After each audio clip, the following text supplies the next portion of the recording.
Are you the only one in your crowd who hasn't completed your college applications? Have you put off scholarship applications until you aren't pressured by school assignments? It is not unusual for all of us to procrastinate at one time or another, but there is always a time when that procrastination has to end.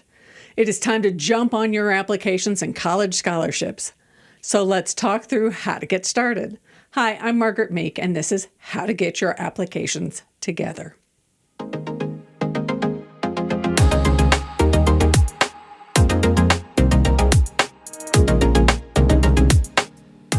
For those of you who just need a reason to get going, here it is. Your applications will be more robust if you take your time completing it, if you are careful, thoughtful, and have time to proof all of your answers. To those of you who swear you do better under pressure, guess what? You can create your own application deadline closer to today, giving you the pressure you need. Utilize your parents or boss or friends to enforce this self-determined deadline. Set a penalty for yourself to add to the stress you say you need. We would also ask if you know what kind of product you can produce without waiting if you only ever procrastinate. It is very possible that your applications will be significantly better if you complete them with time to spare. Give it a try.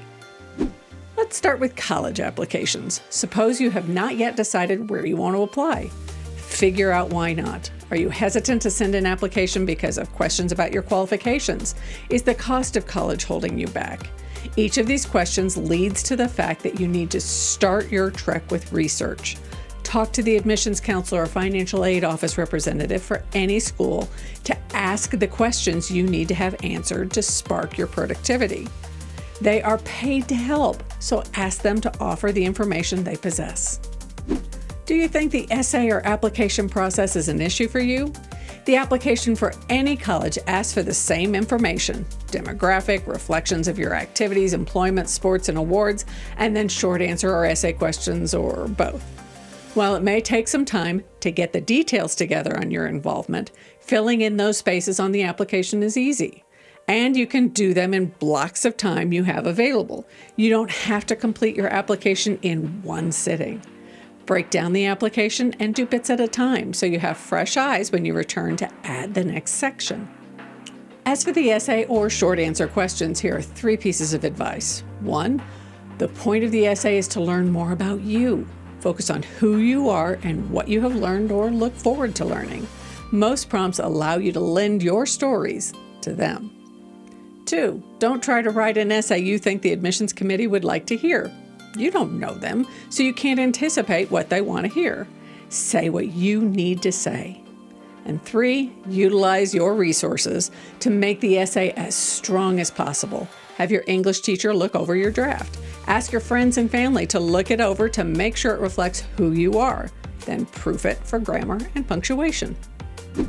Are you dragging your feet because you aren't sure what you want to be when you grow up and don't want to start applying to colleges without being able to envision the outcome? Don't. Inspiration will hit you when you are ready for it and when you listen to your voice and not that of people who tell you what you need to be. Start by making a list of what you like to do with your time.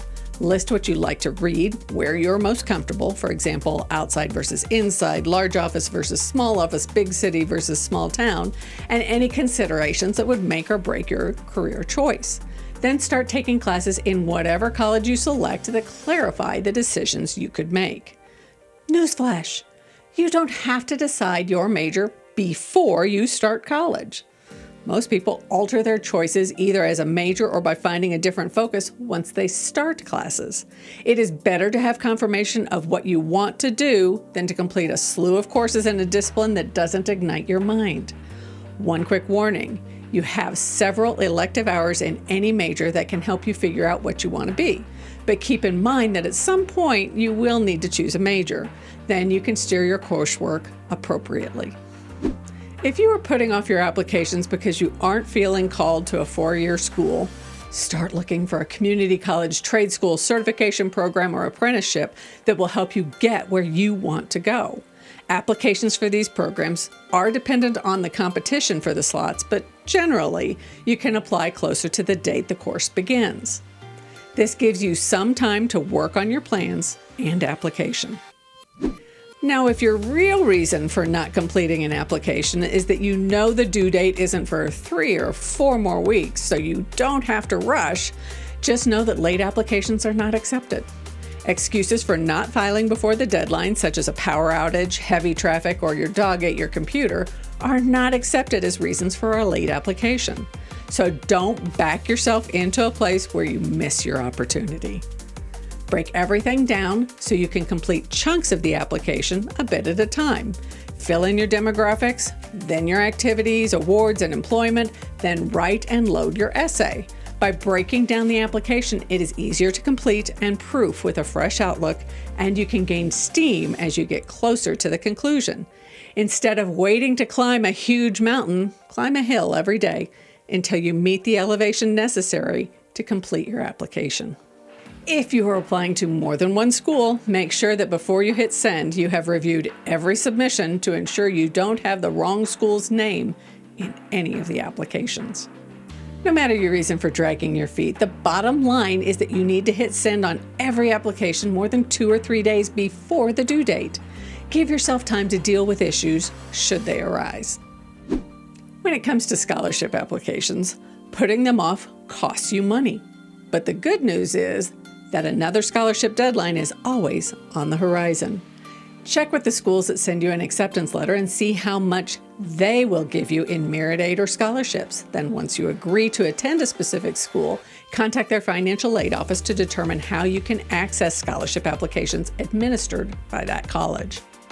If you need money to pay for any education after high school, you would be well served to apply for scholarships early and often.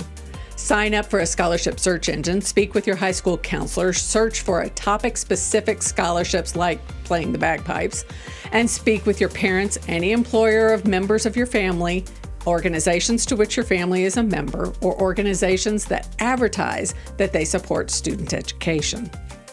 Once you find scholarships that apply to your future, start putting together a file with all your organization's sports, employment, and awards listed. List them by the name of the experience, dates you were a part of the group, offices or positions held, and the name of an individual who can confirm your participation. You can then cut and paste easily into every application. Then draft 2 or 3 essays of different lengths and focus that can be adapted to the topic requested for each application. For example, have an essay on the best learning experience of your education, one on the value of giving back to the community and what you have done to support others, and one on the values you hold most dear. Then you can take the essay draft closest to the prompt, make a few alterations, and poof, you have a scholarship application essay. Keep a couple of to whom it may concern recommendations in your file so you don't have to frequently go back to those who were kind enough to write a letter about you. And as with college applications, do not wait till the last minute to send your application for the same reasons as college applications, but also because it may impress the committee if you are able to submit early. Be complete, proof each application, and try to apply for a scholarship every week or 2 throughout the second semester of your senior year and through the following summer.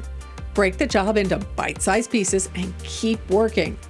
And remember, you can still earn scholarships every year of your education. Don't stop applying once you start your freshman year in college.